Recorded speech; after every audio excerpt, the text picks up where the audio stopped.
The clinking of fine silverware against porcelain was a sound that didn't belong in Leo's world. He sat stiffly in a chair upholstered with velvet, a stark contrast to his own faded denim and a t-shirt that had seen better days.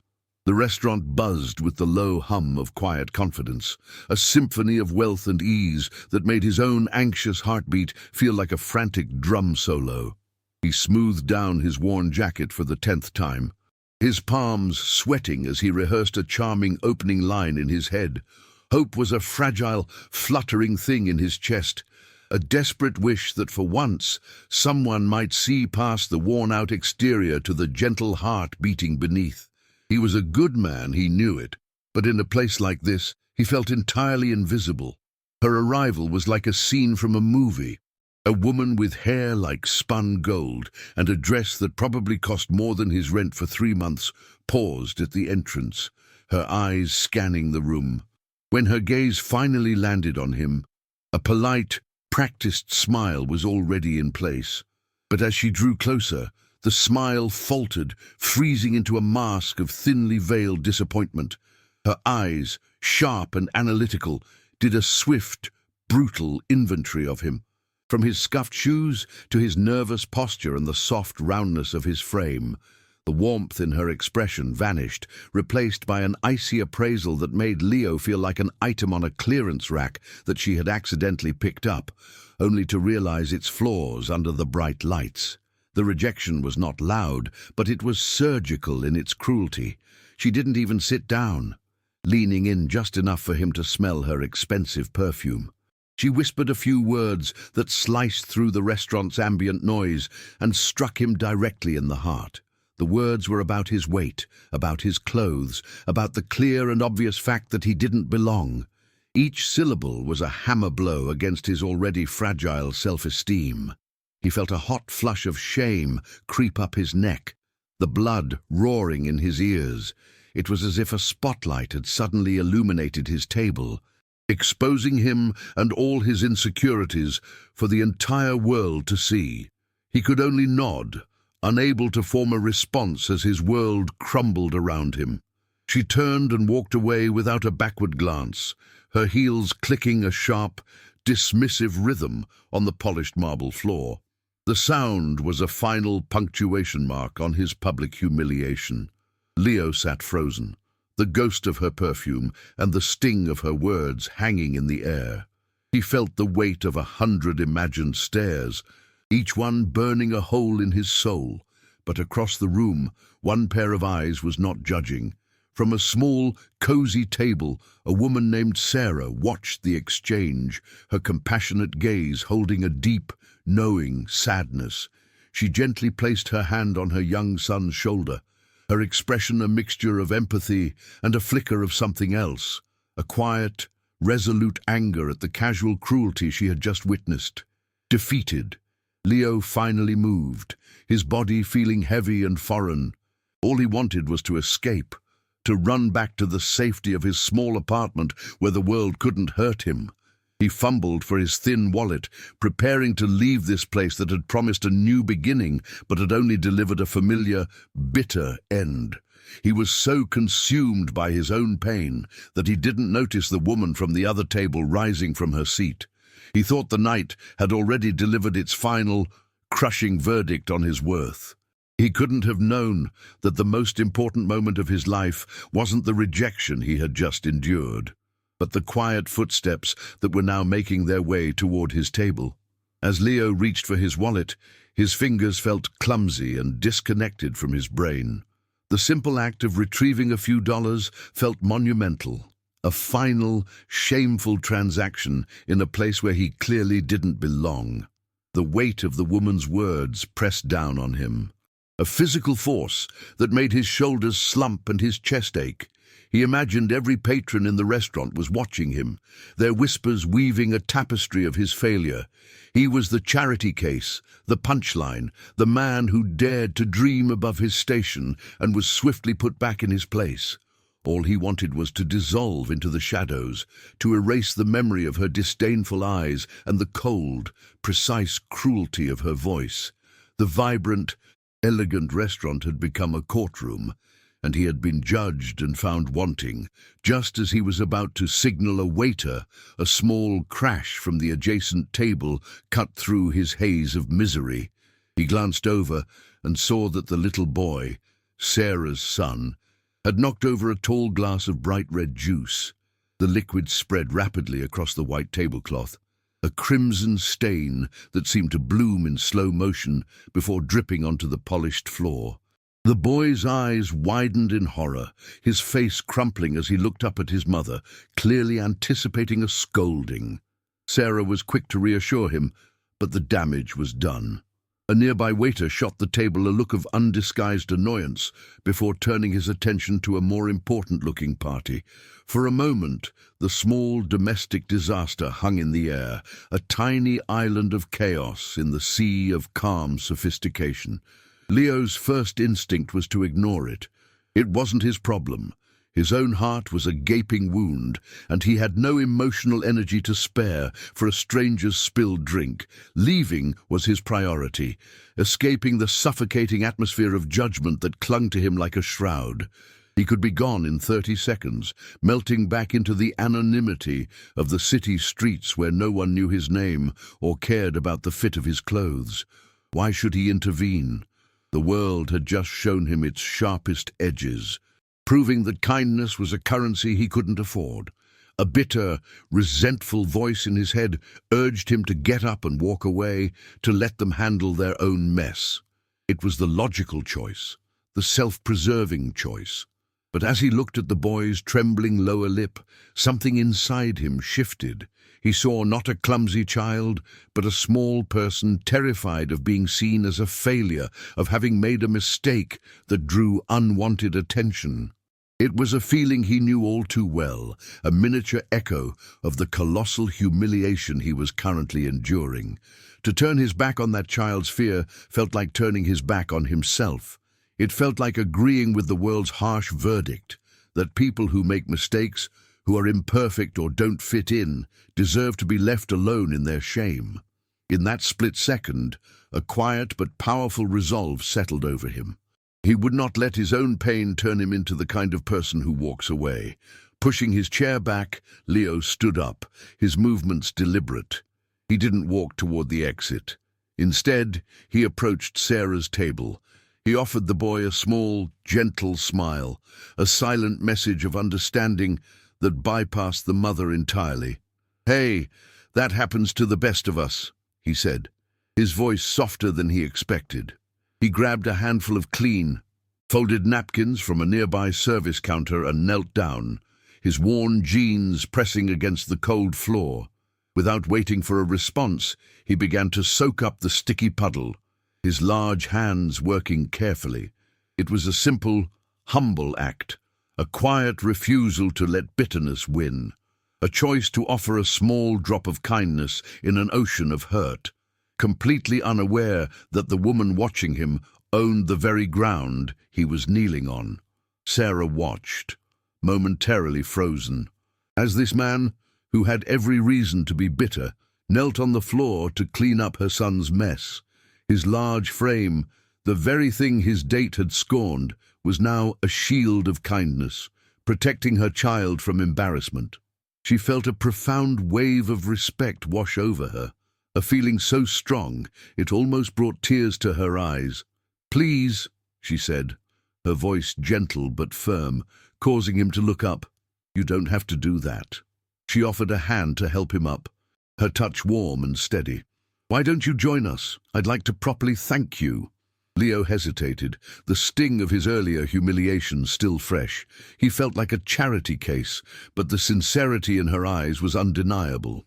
It was a lifeline of human decency in a cold, judgmental sea, and he found himself unable to refuse the anchor she offered. The initial moments at their table were filled with a quiet, fragile tension. Leo felt intensely self-conscious, acutely aware of his worn jacket and the lingering shame of being so publicly discarded. He fumbled with his napkin, unsure of what to say.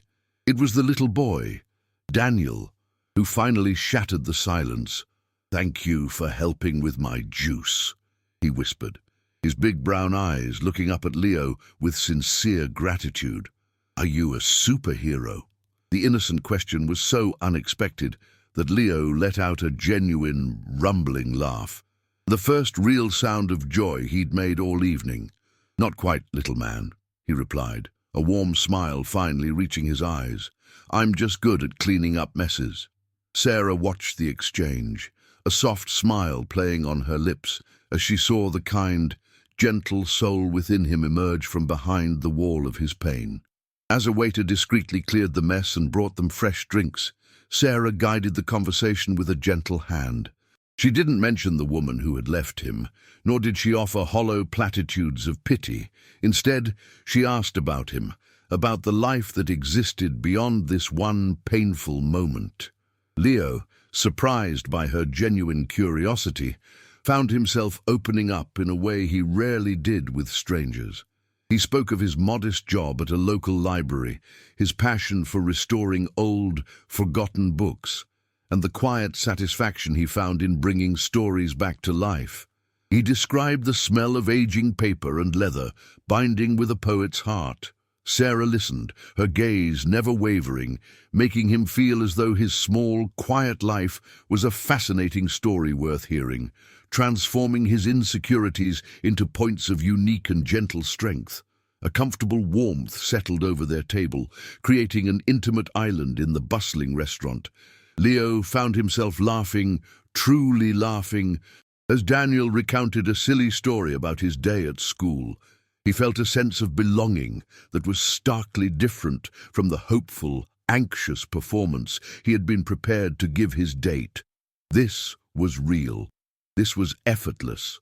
In the middle of their conversation, Sarah's expression grew momentarily wistful. "People are too quick to judge a book by its cover," she said softly, her eyes holding a distant sadness. "And I learned a long time ago that the most beautiful stories are often found in the most unassuming bindings." Leo sensed a deep, personal history behind her words, a hidden chapter of her own life that she wasn't quite ready to share. It was a fleeting, mysterious glimpse into a past hurt that fueled her present kindness. As their shared meal drew to a close, a sharply dressed manager approached their table, his posture formal and respectful. He leaned in, speaking to Sarah in a low, deferential tone. "Chef, we have a small issue with the supplier for tomorrow's service. Could you spare a moment when you're free?" Leo's fork stopped halfway to his mouth. "Chef." The word hung in the air, completely recontextualizing the scene. He looked at Sarah, this kind, unassuming single mother, and saw her in a new light.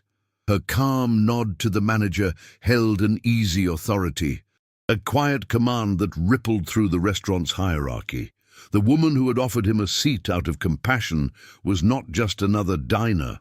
A deep sense of confusion and awe began to dawn on Leo as he realized he was sitting with someone far more significant than he could ever have guessed. Leo's mind struggled to reconcile the two images of Sarah. There was the gentle, unassuming mother who had offered him solace. And then there was the authoritative chef who commanded the respect of the entire establishment. He looked at her hands, which had so kindly helped clean up a child's mess, and now imagined them expertly plating a complex dish, directing a symphony of cooks in a high-pressure kitchen. The revelation sent a jolt through him, a mixture of awe and a renewed sense of inadequacy. He was sitting across from the owner of this palace of fine dining, a woman who had built this world of elegance and success. He felt a blush of embarrassment creep up his neck, certain that she must see him as even more of a pathetic figure now, a charity case she had taken under her wing out of simple pity. Sensing his turmoil, Sarah's expression softened, the mask of the powerful chef melting away to reveal the compassionate woman once more. She followed his gaze, which darted around the opulent room, and a flicker of a sad, knowing smile touched her lips. "This place," she began, her voice a low, intimate murmur that cut through the restaurant's ambient hum. "It wasn't built on money or privilege. It was built on a promise I made to myself a long time ago." She paused, her eyes meeting his with a raw vulnerability that took his breath away. "I know the look that woman gave you tonight. I know how it feels to have someone measure your entire worth in a single, dismissive glance. I've been on the receiving end of that look more times than I can count." Her words hung in the air, creating a bridge of shared experience between them. She spoke of her early days, a young, single mother with a fiery passion for cooking but no connections or pedigree. She described the endless interviews where male chefs would look at her portfolio with skepticism, their eyes lingering on her simple clothes or the tired lines around her eyes, whispering that the industry was no place for a woman with a child. She recounted one particularly brutal rejection. A famous restaurateur who had laughed in her face, telling her to go home and cook for her family because she lacked the killer instinct and polished appearance necessary for true greatness. The memory was a ghost in her eyes, a shadow of a past pain that had clearly never fully faded. That humiliation, she explained, became her fuel. It was a fire that burned away her self-doubt and forged an unbreakable resolve within her. She worked twice as hard, saved every penny, and studied every night after putting her son to bed. She promised herself she would one day build a place where talent was the only currency that mattered, where passion was valued more than polish, and where kindness was the most important ingredient on the menu. This very restaurant, with its gleaming surfaces and stellar reputation, was not a monument to wealth. It was her answer to every person who had ever told her she wasn't good enough. It was a sanctuary built from the bricks of their rejection, a testament to the strength found in being underestimated. Leo listened, completely captivated, his own hurt and humiliation receding as he absorbed the depth of her story. He was no longer looking at a successful stranger. He was seeing a fellow traveler, someone who understood the silent battle of being judged by the cover and not the contents of the soul. A profound, unspoken connection formed between them, a bond forged in the crucible of shared pain and quiet resilience. He felt a flicker of hope ignite within his chest, a feeling that perhaps this disastrous night was not an ending, but an unexpected beginning.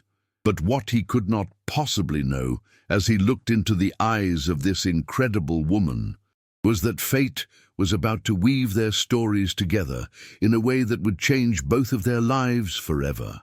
The manager returned a few minutes later, his approach even more deferential than before. He held a sleek, glossy magazine, its cover featuring a striking photograph of a woman with an intense, confident gaze and hair that seemed to capture the light. He placed it discreetly on the table. "Monsieur Dubois," he said, his voice a low hum of respect. "The feature article for the Global Restaurateur profile just came in. The board wanted you to see the final proof immediately." Leo's eyes flickered from the manager's formal address to the cover. His heart stopped. The woman in the power suit, the culinary mogul celebrated in bold letters, was Sarah. The contrast between the fierce, commanding figure on the page and the warm, gentle mother sitting across from him was so profound it created a dizzying sense of cognitive dissonance. The world tilted on its axis, the restaurant's soft music fading into a distant, meaningless buzz. His gaze remained fixed on the magazine, his mind struggling to process the words that leaped out at him. Sarah Dubois, the unstoppable force behind the Dubois hospitality empire. He scanned the subheadings, each one a hammer blow to his perception of reality. From soup kitchen volunteer to billion-dollar brand, revolutionizing fine dining with empathy. This wasn't just a successful restaurant owner. She was a titan, a celebrated figure whose story was the stuff of legends. The very chair he sat in, the meticulously crafted plate before him, were all small components of a vast international enterprise built by her sheer will. A wave of vertigo washed over him, a feeling of being impossibly small in the presence of something so immense. He looked up at Sarah, who was now calmly giving her manager a series of concise instructions, her entire posture radiating an effortless, innate authority that he had completely missed before. Sarah concluded her business with a quiet nod, dismissing the manager before turning her full attention back to Leo. She saw the storm of emotions on his face, the awe, the intimidation, and the way he seemed to be physically retreating into himself. A sad, knowing smile touched her lips. "I apologize for the interruption," she said, her voice soft, attempting to bridge the sudden chasm that had opened between them. "I usually try to keep Ms. Dubois locked away in the office after hours. She can be a bit much." She gestured vaguely at the opulent surroundings. "This is all just a stage, Leo. What matters is what's real. The kindness you showed my son, without knowing who I was, or what I could do for you, that's real. That's the most valuable thing in this entire building." Her words, intended to comfort, only served to amplify his sense of dislocation. The entire evening replayed in his mind, but now it was filtered through this new, blinding lens of her immense wealth and status. His simple gesture of cleaning up a spill, which had felt like a small act of human decency, now seemed utterly insignificant, a peasant's humble offering to a benevolent queen. The genuine connection he felt, the bond forged over shared experiences of being judged and underestimated, now felt like a delusion. Her struggles had been the crucible that forged an empire. His were simply the quiet, unremarkable burdens of a lonely man. He felt like a complete and utter fraud, an imposter who had been granted a temporary audience in a world where he could never truly belong. The ground beneath him had not just shifted, it had vanished entirely. He looked down at his own hands, calloused and plain, resting on the fine linen tablecloth.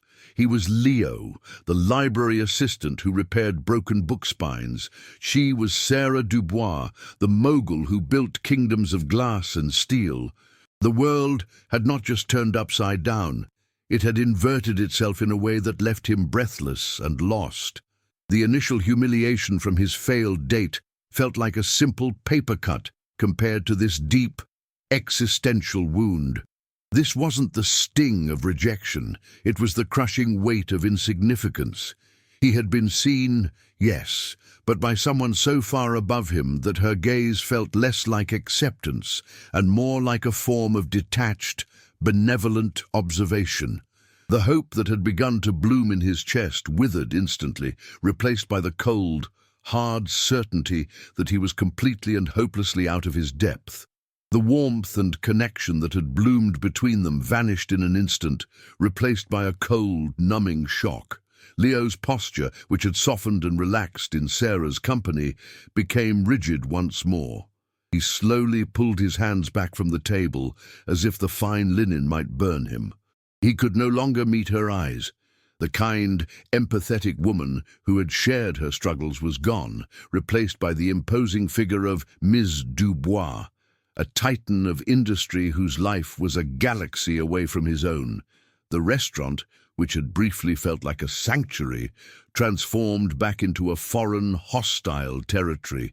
He felt an overwhelming sense of foolishness, as if he had been an unwitting participant in a bizarre social experiment, a pawn in a game whose rules he could never hope to understand.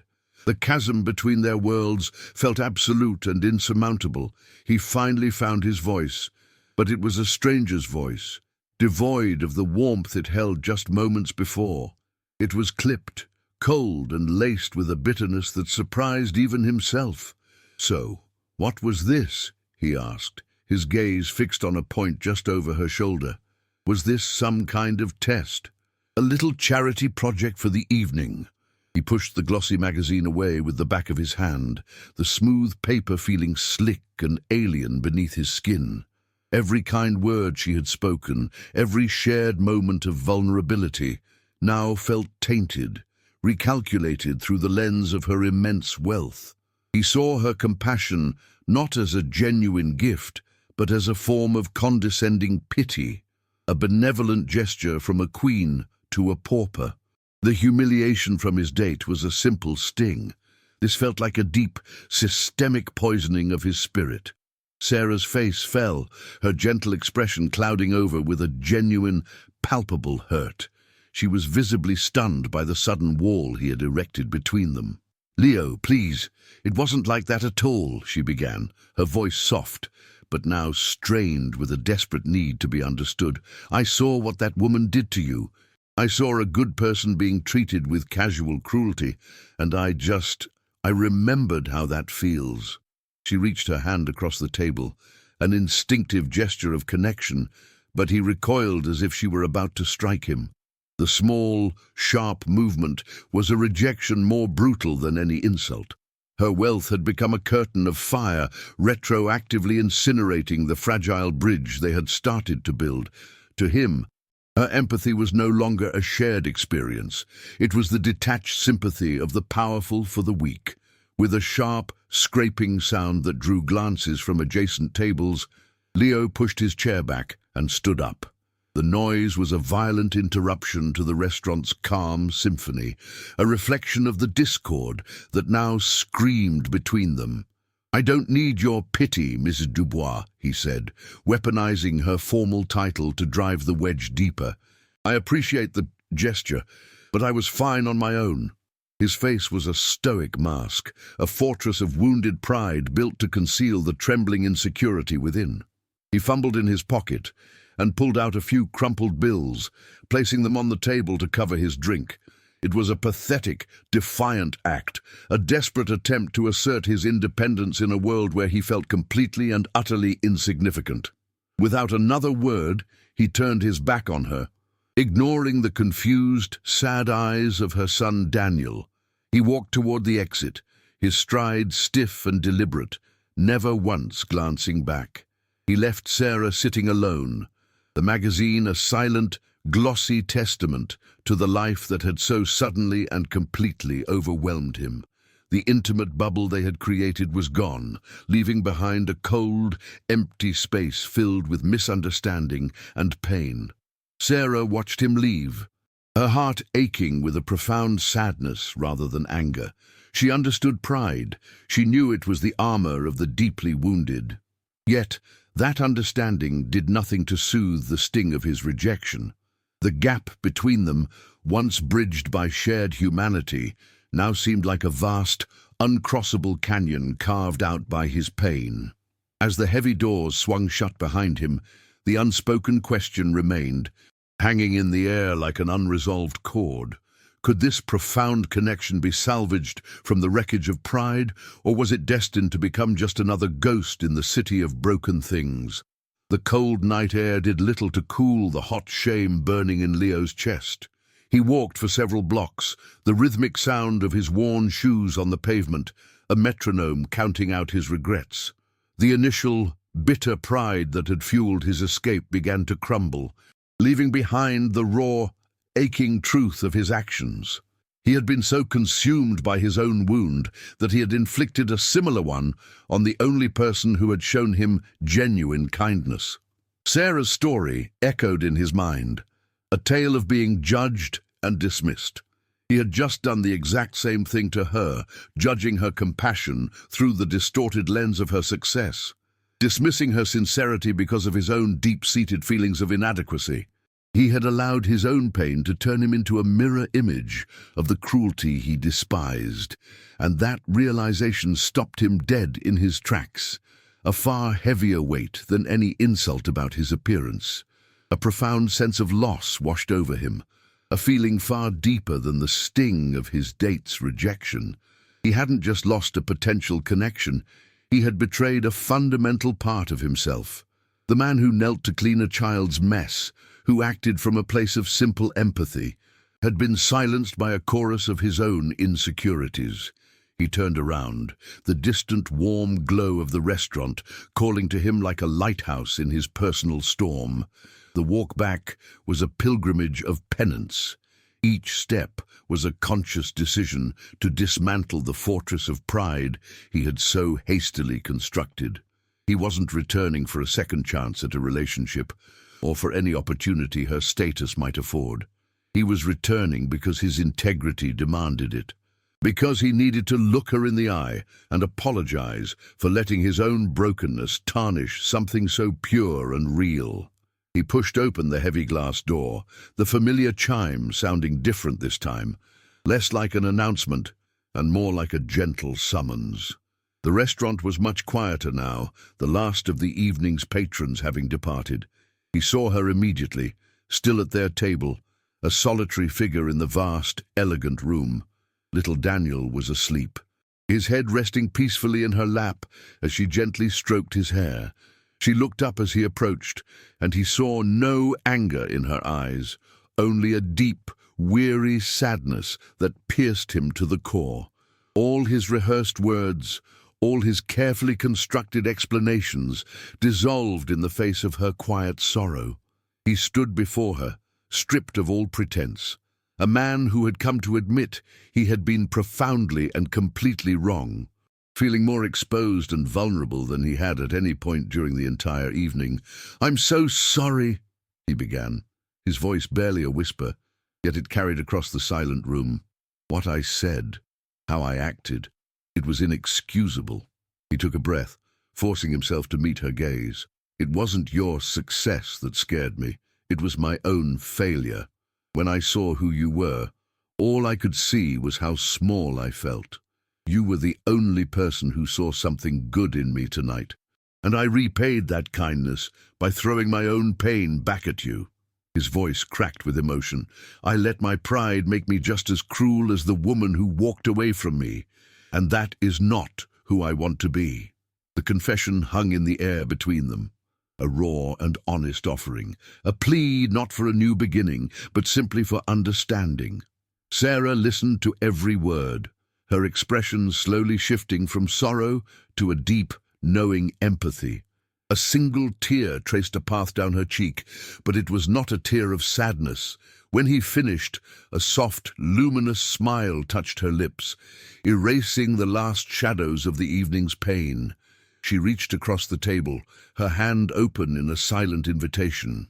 This time, Leo did not hesitate. He took her hand, its warmth a balm to his bruised soul. "Leo," she said, her voice gentle and steady, "it takes more courage to admit you were wrong than it does to build an empire. That is a strength that money can't buy." In that moment, the chasm between them closed, not bridged over but filled in with mutual respect and a profound shared humanity. The world outside faded away, leaving only the quiet promise of a connection reforged, stronger and more authentic than before. Months later, the morning sun no longer felt like a spotlight exposing his flaws, but a warm embrace welcoming him to a new day. It streamed into a bright, cheerful kitchen, a space that smelled of coffee and fresh pancakes, a world away from the cold marble and hushed judgment of that fateful restaurant. Leo, now with a quiet confidence that settled comfortably on his broad shoulders, flipped a pancake with an easy smile, placing it onto a plate for Daniel. He was still the man who loved old books, but he was also more. He had found a place not just in Sarah's home, but in her life, helping to manage the community outreach programs her company funded. He had discovered that his gentle heart, once his greatest vulnerability, was actually his most profound strength, a compass that had guided him through the storm and into this peaceful harbor. Life teaches us that a single moment of rejection is not a final verdict on our worth, but rather a crossroads.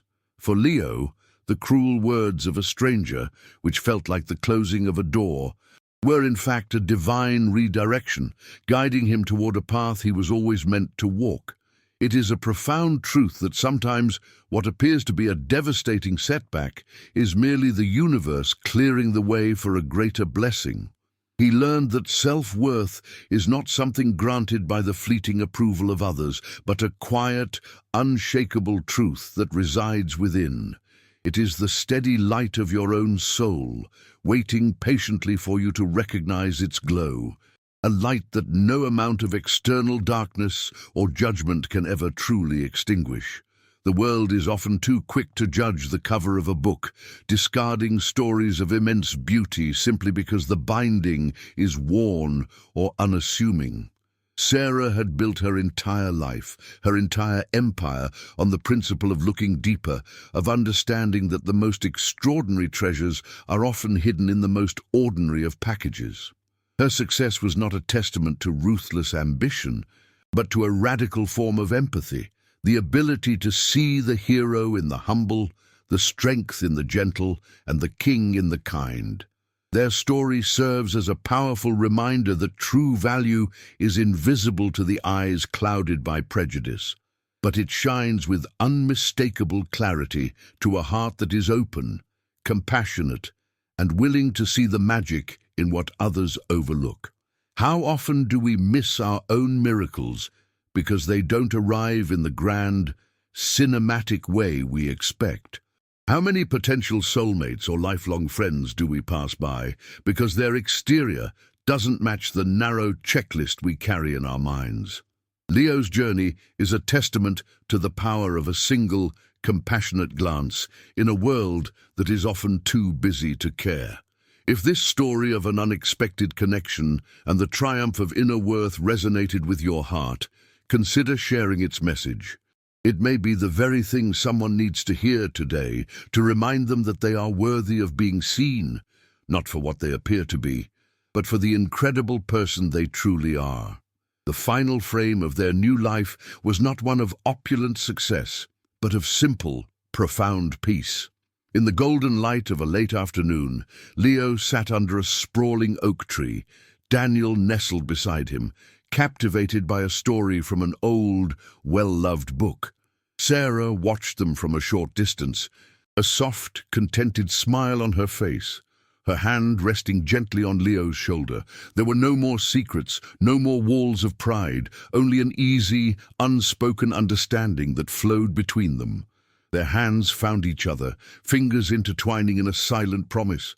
It was a perfect picture of a family, not one born of fairy tales, but forged in the fires of humility, kindness, and the courageous choice to see a soul instead of a shadow.